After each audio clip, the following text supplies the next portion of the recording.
জাপানের সিস্টেমগুলো কত সুন্দর, তাই না? বাবা বাবা এদিকে এদিকে, বাবা মামি কাছে আসো। আজকে হচ্ছে আমার নতুন বাসায় ইন্টারনেট লাইন লাগাইতে আসছে। আর লাইন লাগানোর জন্য যাতে আমার ঘরে কোনো নোংরা না হয় সেজন্য ওনারা নিজে থেকে ওনারাই ক্যারি করে নিয়ে আসছে এই ম্যাটটা নিয়ে এসে এখন সে লাইন লাগানোর কাজ করছে। ওখানে আমার রাউটার আছে আর এই ফ্রিজের পিছনে হচ্ছে আমার ইন্টারনেটের কেবল লাগানোর জায়গা।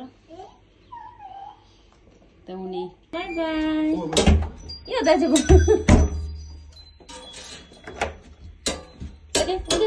চলে গেছে এটা ওপাশে চলে গেছে।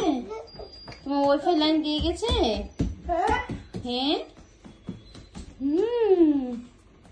তাই নয় দিয়েছে, তুমি বুঝতেই পারো নাই।